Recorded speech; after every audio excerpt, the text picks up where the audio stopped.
Nirmala ji, thank you so much for giving us the first exclusive interview after the budget. You've been very kind to us every year, and thank you so much for that. Millions of people are watching you across India through CNBC TV 18, CNN, and our News 18 channels across the country. First of all, congratulations on what is your 9th consecutive budget. No other FM has done it consecutively for so many times. I think it has also been a period which has been marked by a lot of turbulence. You've seen it all. You've seen the pandemic. You have seen some shooting wars and now tariff wars. And through it all, you have steered the economy. I think if you look at the bigger picture, a job very well done indeed. You know, it is one of the fastest growing economies in the world, any consequential economy in the world. You know, you've managed to keep fiscal discipline under check. You've also kept inflation well below 2%. So the big picture really looking good. I'll ask my first question, which I always do when I start. You know, if you look at the reactions of the budget, some people have called it a status quo-ish budget. People have called it a conservative, cautious budget. How do you react to this, you know, people saying no bold reforms this time? Of course, much is there in the fine print, and it is all coming out. The markets have, you know, come back today. So what was weighing on your mind when you were preparing this budget?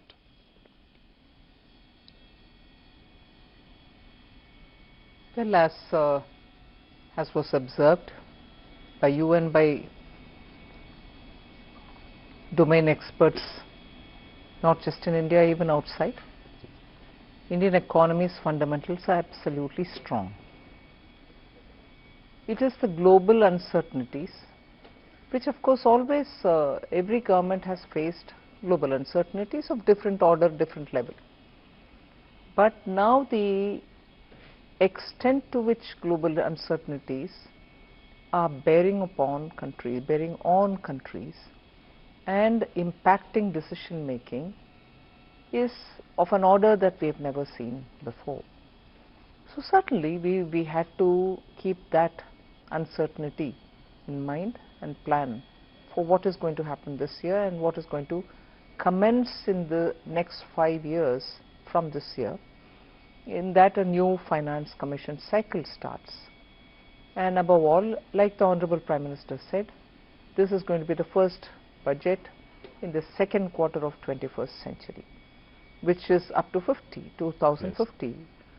In between, closer to 2050, is 2047, when Vikasit Bharat will have to be achieved. So our direction, our goal are all set. So it was for us to, keeping in mind the global uncertainties, plan for 1, for this year, 2, for the entire finance commission cycle, and 3, leading up to Vikasit Bharat, how do we want to take them? And that is why, slightly differently from every other budget, this time a lot more was said through Part B, right, which actually is unusual because it's not just the tax proposals taking us towards 2047. It also shows how we want the administration to respond, whether it's tax administration largely, or how the fiscal policy and other things are derived from it.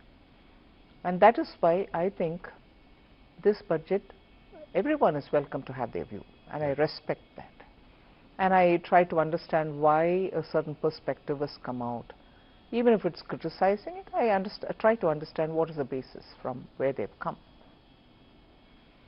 But to have had Indian economy grow at the fastest rate from among major large economies, not just 1 year, not just 2 years, now for steady 4 years, it is the stability point that I want to underline. Prime Minister's political stability because he's in the 3rd term, yes, and also his understanding of how you respond to business has remained the same always. We have to be receptive, we have to enable, we have to remove we have to extend the red carpet but remove the red tape simultaneously, and ease of doing business. These are consistent policies. Tax certainty bring stability for businesses have been the core beliefs. It's almost a code for him. And that is why, remaining in his third term, he has given the message of stability through this budget. Just one last line on this particular observation is stability and also making sure businesses are able to do business in India at a time when global uncertainty is making decisions difficult for even businesses from outside to come into India.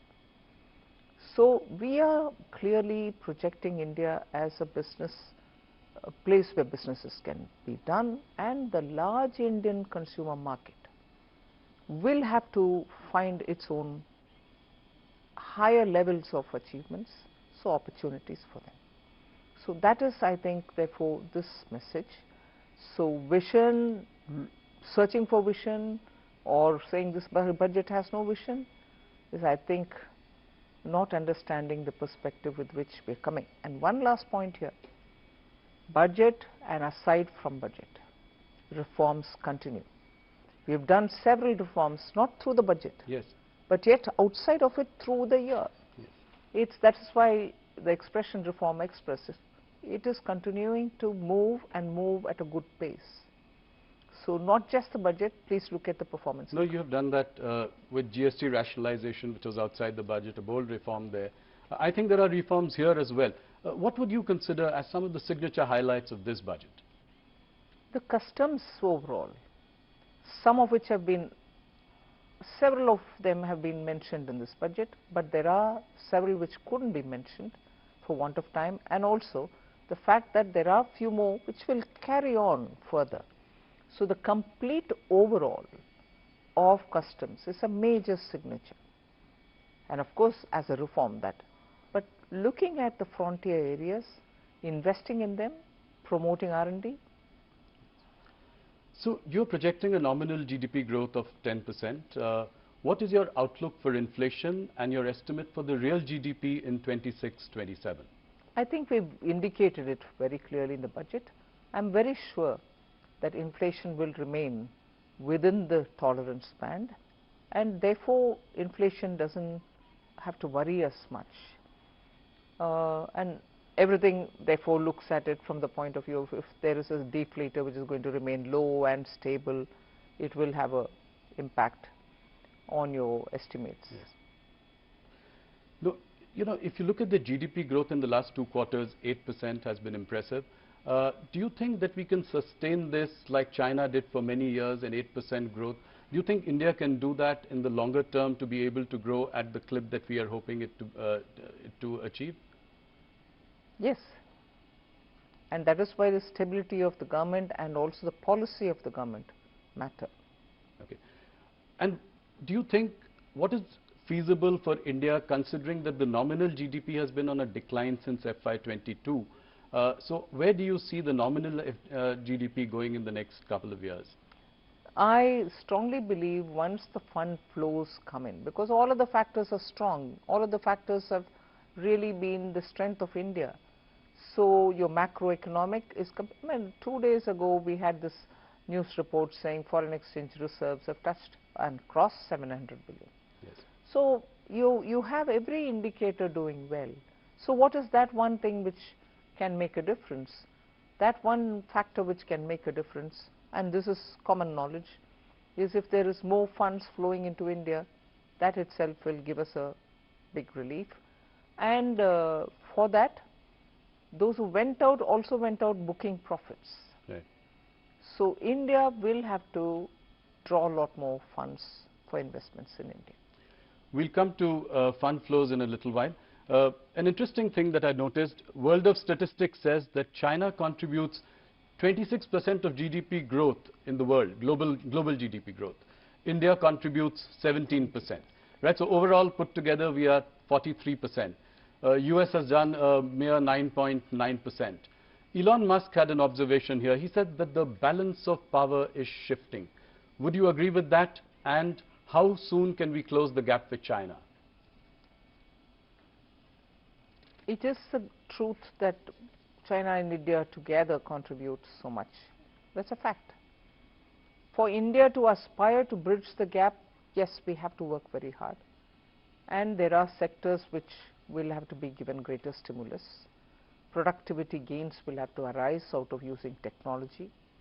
Our manpower should also get better deployed in the areas in which their skills lie. Yes, we have a lot of work to do, and we will have to do it. So, and that is where my trust and faith is. When the government is stable and when forward-looking policies are encouraged, we can still achieve it. Stability has been your big message this time. Tax holiday for data centers has been a bold reform this time. What response do you expect from this? And would it also apply to Indian companies like TCS? See, we are talking about global companies setting up GCCs. Yes. Global companies, if they are Indian in origin, will also have to have their profits and other things understood, global profits made in India. And most of these global companies who are setting up business in India are already also paying tax. It's not as if they are not being covered by taxation for the earnings that they get from India. So if anyone who fits into this definition, not just this, you've very clearly defined it. So referring to that definition, whoever fits in will get it. So an Indian company like TCS might fit into that. A global company. A global company like TCS would fit in. Before I go forward, I would like to take what the opposition feels about the budget. So Rahul Gandhi has always been very critical of the economy and what you've been doing. When Donald Trump talked about India as a dead economy, he chimed in immediately. In this budget, he says that the finance minister is blind to the realities facing the government. How do you react to this? He's the leader of the opposition in Lok Sabha. I want to take him seriously. And I want to take his observation seriously to see if things can be done better. But most often I think he shoots from his hip. He doesn't keep good foundational data and then make his observation. I think on the dead economy comment, I'm not referring to anybody else, but being in India, being in the parliament, being the leader of the opposition, hearing all the questions being asked during question hours, replies being given, written, standing up, ministers say, that one comment in his haste, voicing the comment made by somebody else from outside. You are a member of the parliament, you are a leader of the opposition.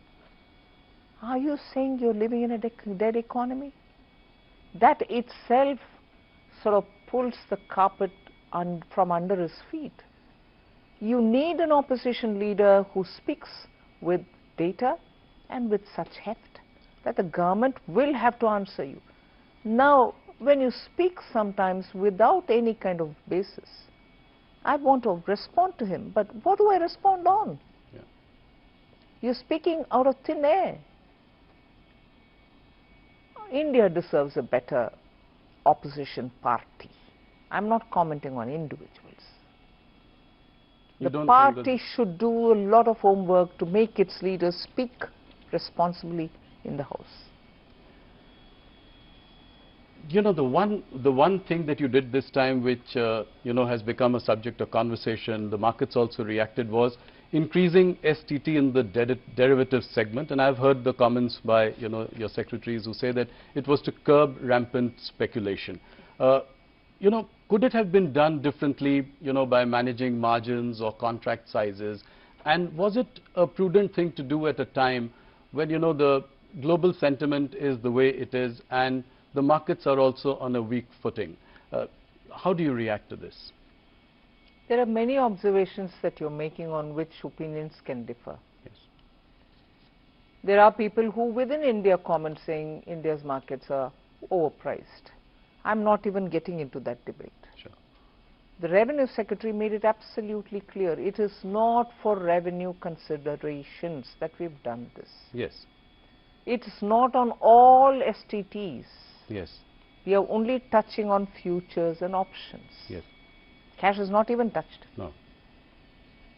So it is the speculative tendencies, and in fact the Ministry of Finance has received several parents, elders who call us and say, are you going to sit and watch people lose money?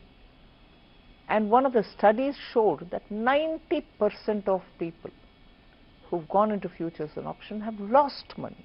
Yes. Of course, the market regulator will also do his or her bit. The institution will do its bit. So we've only tried bringing in a deterrent where speculation is rife. We are not touching the market. Other STTs are not being touched. No, thank you for that clarification. Let me ask you a slightly directional question. You know, whether it is long-term capital gains or short-term capital gains, in the last few years they have only inched up. When, you know, most of the other taxes have really gone down. So how do you, you know, I'm asking you from a broader perspective, you know, as the finance minister, how do you see this pan out over the years? I don't agree with you when you say it's inched up. Yes, it has gone up or it is rationalized so that all asset classes can be treated equally. Right. And that's the logic and reasoning behind that particular rate change. Right. It wasn't done with an intent of earning out of it. But the disparity and the, you know, differential couldn't be sustained. So we had to rationalize it. And in fact, after that, we even gave that option to say, you choose which one you want to have. Right. I remember standing up during the government amendments time, the finance bill passing time. We brought in that flexibility to the people who felt that they were, you know, shortchanged. So that was rationalization. That wasn't for kicking up the rates. So you think that the current rates are comfortable and The stable approach towards tax incidence or keeping tax incidence stable, yes, has always guided us. Let me move to something else, which is that RBI has reduced benchmark repo rates by about 125 basis points since 2025. But the 10-year bond yields has increased, which means high borrowing costs. How do we tackle this? How do we reduce the cost of borrowing? I think we are very conscious that yields are going up. Again, without shifting the blame or the responsibility, it is dependent on so many different factors. Yes, crowding in is one of the things on which the market gets heated up and yields can go up. But it's a fact that given the levels of developmental activities which all of us want to ramp up, both central government and state governments, going to the market is one way of raising your fund. But the yields going up also pushes back, and therefore people who want to look at better timing go back without raising the funds. So there is this concern, and that itself could be a deterrent for many states because they cannot afford it. Yes. So it's a very evolving situation. We'll have to see how it goes. Okay. Finance Minister, your party has always stood for a strong rupee. But you know, if you look at the Indian rupee in the last 1 year, it's been on a losing streak. It's almost lost 10% against the dollar, around 16% against the euro. Are you comfortable with this level of the rupee, and are you happy with the steps that the RBI is taking to maintain it? Let's understand one thing. Our party, yes, was in favor of and is in favor of always a strong rupee, no doubt. But it's also got to be predicated in the context of how the economy is. Economy suffering from high inflation, economy being fragile, and your rupee value also not in a good position, makes it really hard and difficult for everybody. But one thing I can clearly say is economy is fine and fit. Yes. Your macroeconomic fundamentals are strong. And that's not to say, look, therefore are you being indifferent to dollar, rupee dollar exchange rate? I'm not indifferent. But I'll also look at it from the realistic challenges that we have to understand where rupee is finding itself now. Reserve Bank is closely monitoring. So you are saying that you are comfortable with this situation at the moment? I'm leaving given it the there. situation. I don't think I will say I'm comfortable, not comfortable. I'll leave it there. Okay. India's holding of US Treasury bonds have declined about 25% compared to the peak of 2023. At the same time, Reserve Bank of India has increased its holdings on gold. Do you see this trend continuing? I think many central banks, not just Reserve Bank of India, are pitching to buy more gold, and India seems to be following the trend. Okay. Gold is up by about 80%, silver by 250%. How do you see this in the last 1 year, this phenomenon? The uncertainties in the world are making people to fall back on, let's say, time-proven asset, which is gold. And that's bound to be because it is beyond anyone's fair assessment to see where things will move, and therefore the demand for gold. That brings me to the next point, which was also discussed a lot this budget. Capital gains on sovereign gold bonds purchased in the secondary market. Market participants feel this is some kind of a retrospective tax. Do you agree with that? What was the logic behind this? No. The intent of that sovereign gold bond was at the time of the issuance and also making sure that you hold it the full term. Yes. So those are the two boxes to be checked. If you are doing one and not the other, you picked it up not at the time of issuance but from the secondary markets, one of the boxes not getting ticked, and therefore you're taxed. You bought it during issuance, but you're not holding it full term. Right. One box is not checked, so you're being taxed.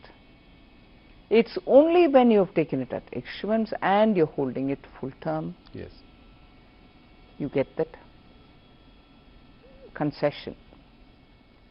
So every other, which there are only 4 situations, right? So the other 3 situations where both the boxes are not getting checked is where you understand. You set up a committee to review the banking sector. What will be the remit of this committee? What are the timelines that you are looking at? Could you give us some details? I've not worked on the TOR yet, Okay. but the broad intent was that towards Viksit Bharat, there couldn't be better time for us, especially now when the bank's health is very good. We would want from that strength to understand where we can go and how do we go, which is the path that we take to go there. So that is where we want that committee to work.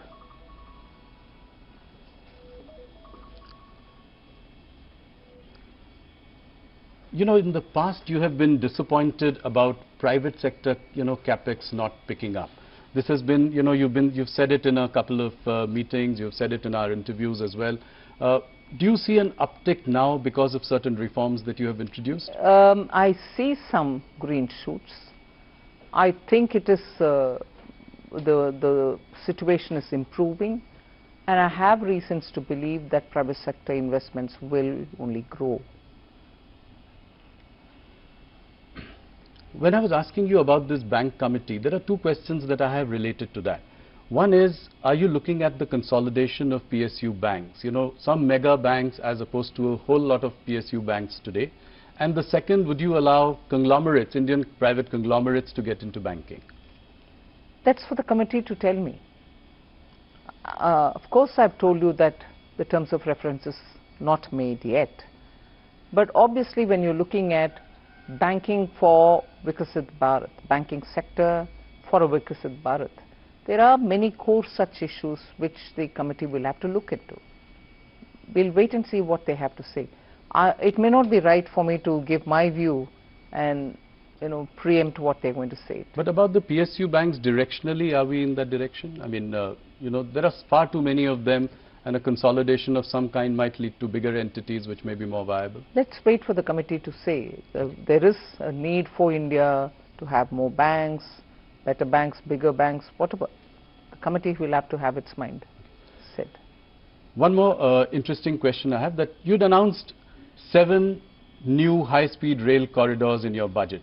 Again, a little more details. What are the time frame that you are looking at? How will you go about it?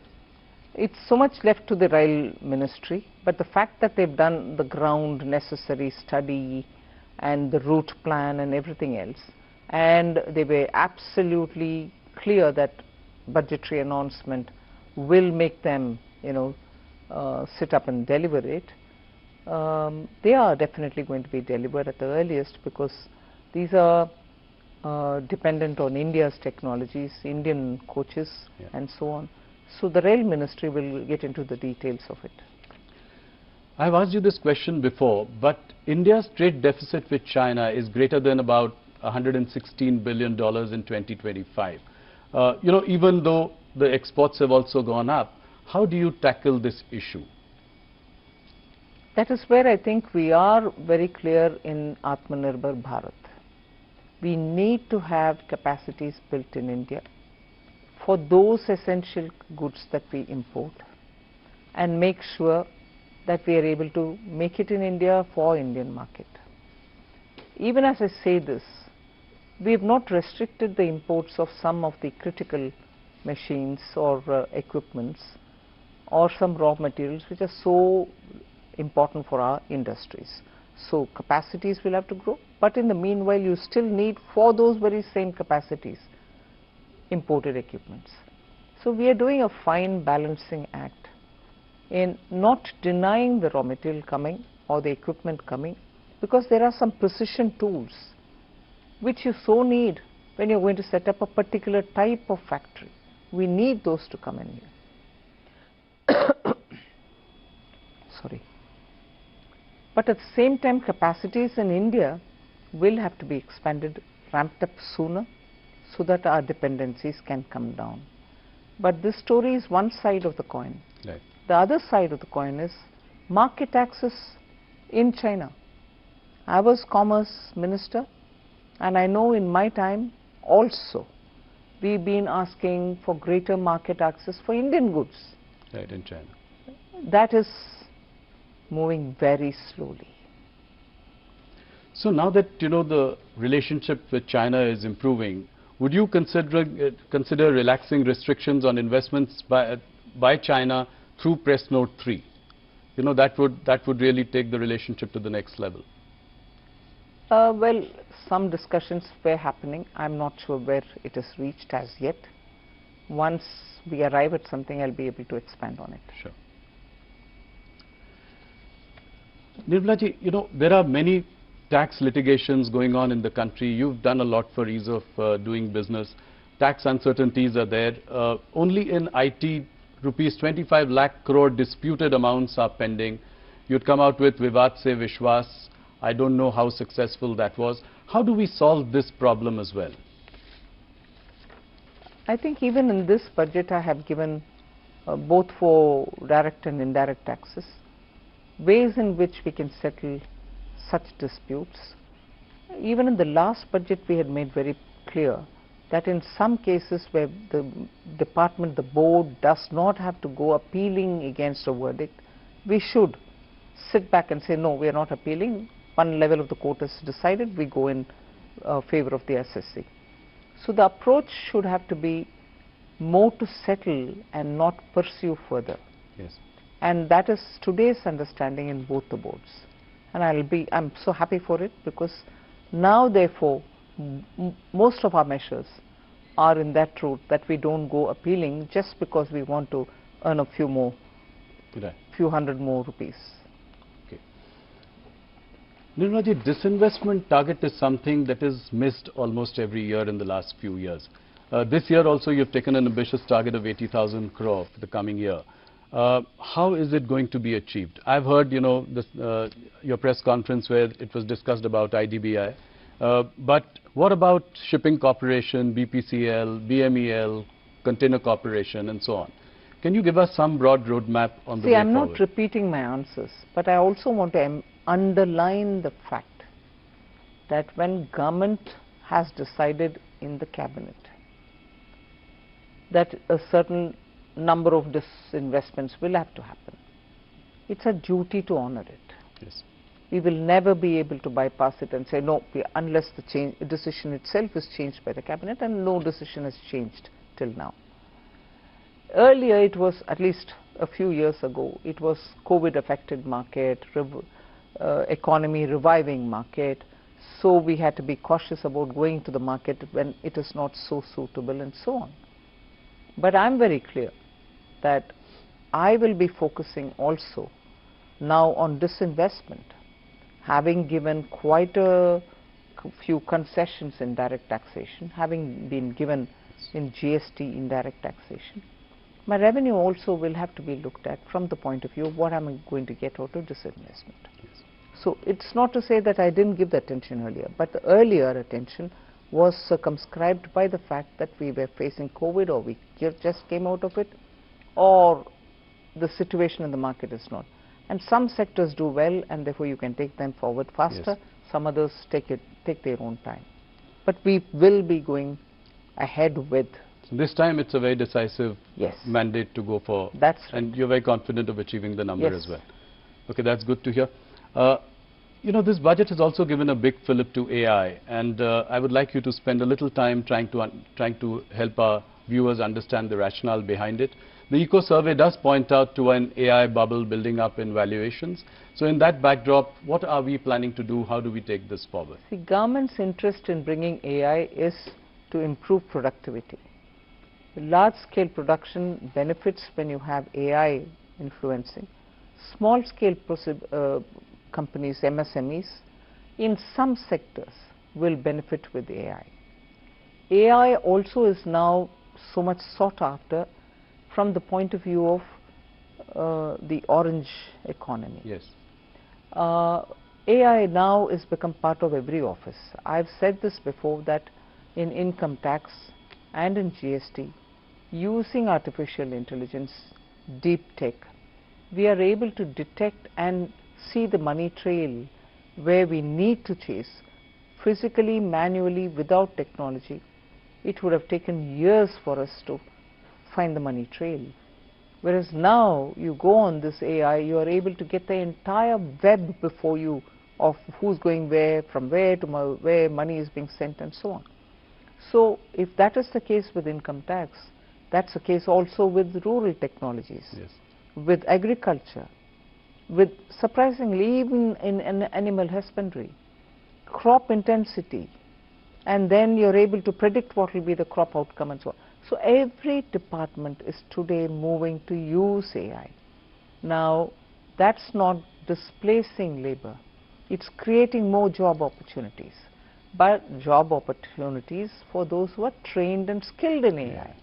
And that is why in this budget, you see that we are listing out ways in which we are going to bring in technology into schools, into colleges, so that they will be able to come out and be an entrepreneur or set up a business to say, you want some AI solutions, I can give you. Sure. We are doing that as a pilot now in 3 states at the ITI district level. In the age-old ITIs, Yes. where students went and learned some technology, they don't become engineers, but they do get a diploma. Used to be the world earlier. Yeah. Yes. Now we are upgrading all these district level ITIs with the central government's money and making sure that master trainers are sent to all the districts, students are brought in, they can have the AI training and therefore be ready for the market. Just as the last budget and the budget before, we had set up institutions of excellence for AI in agriculture, AI in health, AI in cities building.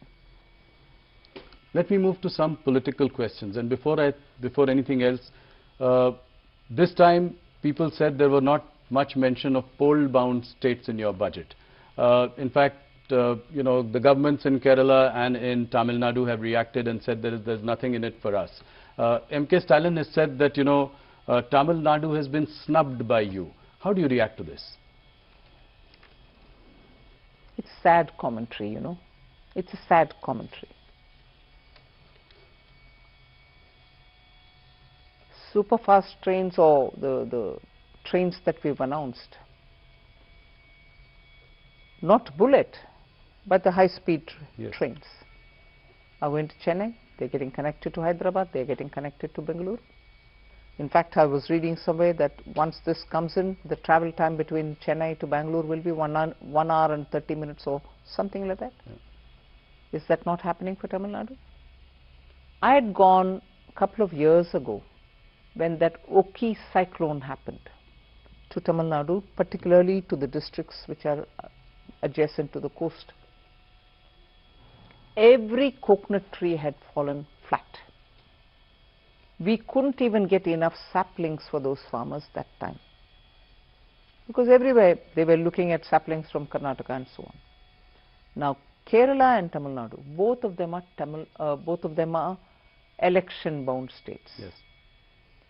Coconut trees there, every farmer is going to get benefited because they can replace old trees which are not giving yield with fresh saplings.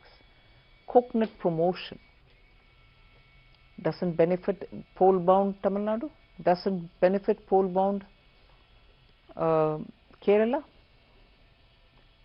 The rare earth corridors, Yes. both Kerala and Tamil Nadu get it. Pole-bound states. Yes. In fact, if I can say, defense corridor is in Tamil Nadu. Now they get a second corridor, which is rare earth corridor. Are they suggesting that these are not activities which are going to benefit Tamil Nadu? I've taken the name and said, snubbing Tamil Nadu? I can't believe this. Look at the allocation for Vikasit Bharat, Gram, Ramji Act, Yes. G Ramji Act. 95,000 crore is being given for it.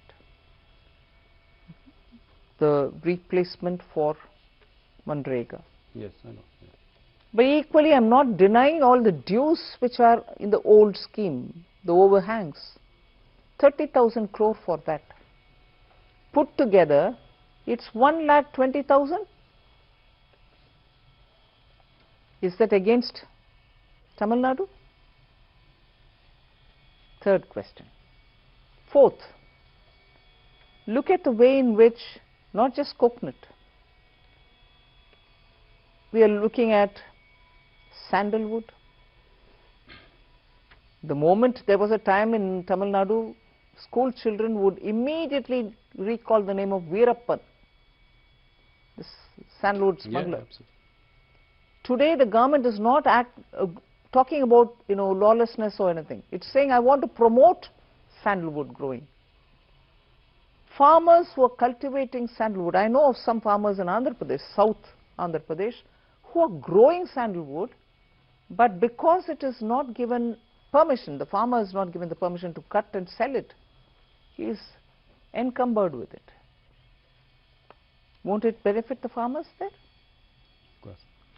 So there are ever so many, and semiconductor, Yes. electronics 2.0, 40,000 crores. Where are these industries? They are not in Tamil Nadu. Semiconductor industry, when you stand next to the company and take a photo saying, oh, Tamil Nadu has received this investment, isn't the policy of the government of India helping you to get it? Why mislead people? Be proud that you're getting it. I think Stalin has definitely touched a raw nerve here. But the second question, you know, M.K. Stalin is framing this entire battle in Tamil Nadu as a Aryan-Dravidian battle. How do you see this? It's not new. Yeah. No, how do you see this, and what do you think are the narratives that are being set for this election? It's a completely separatist mindset which rules the ruling party of Tamil Nadu. They've lived with it. They continue doing it. It is a tendency to make Tamil Nadu appear very different from rest of India and give a picture of, we don't care what you do, we are a separate state. You know, that mindset is what they want to feed continuously, Yes. which worries me. People of Tamil Nadu are not like that. the current leadership of Tamil Nadu wants to play on this wedge driving. And that is why for every such comment that they get, there are people who respond, and these people would build on it. It's a sad state. I'm not sure I want to credit anybody, but Tamil Nadu has not seen it this bad as it is seeing it under current dispensation. But why has BJP not really done well in Tamil Nadu? You have a vote share of about... It will take time. And how confident are you to... A national party like Congress, yes, which lost power 60 years ago in Tamil Nadu, is playing fiddle to the current government, and it is always standing up only with the crutches of a party with whose alliance they try to win some MLAs and few MPs. They are not able to come back to power. Whereas Tamil Nadu was never under BJP, we are now trying to serve the people and enter to win some seats, and also now we hope we'll be able to, the alliance will be able to form a government there. How big is the Vijay TVK factor in Tamil Nadu? DMK is saying that, the Bharatiya Janata Party, the government is coercing, harassing Vijay to join the NDA so that they can... Who's saying that? Stalin and, DMK. I mean, they are saying that, they are trying to CBI raids on him, his films not being released. How do you see this? Is he that big a factor in this election? If anybody who's got to be afraid of a factor who's big and who's worrying, is the party which is in ruling. So why should we be upset about, if he's a threat to the ruling DMK? I don't need to be worried about it. But if he's on your side, then it can make a difference. That's a different story. So DMK being worried about Vijay, I can understand it, because DMK on Vijay on the one side, either with or without us, the ADMK alliance, the NDA alliance, now very strong, also coming up, are all making DMK, although they are in power, completely insecure. That is why you find all kinds of freebies being announced even now. If you've been in power 5 years and you've governed well, whereas I would allege that they didn't govern well because lawlessness, drugs, like never before in Tamil Nadu. But if you had governed well, and that's what you claim, why would you want to throw all these freebies now? But is the BJP worried that, Vijay could come together with Congress? They are both making overtures with, to each other. So is that a worry that, that could be a formidable combination in Tamil Nadu? Where's Congress in Tamil Nadu? Despite the crutches that they're holding, the DMK crutches that they're holding, where's Congress? And today it's a divided house. Congress in Tamil Nadu is a divided house. Let them make up their mind where they want to be. One group wants to go with TVK. Yes. And the other group wants to remain with DMK. They've embarrassed themselves by wanting to be there, reap benefits there, but yet wanting to go to a new alliance. Haven't they messed themselves up? But do you think Vijay is the X factor this election, and is he consequential this time? Only the election can prove it. Okay. Thank you so much for taking so much time and answering all our questions. It was indeed a pleasure talking to you. Thank you, and look forward to the next interaction. Thank you very much.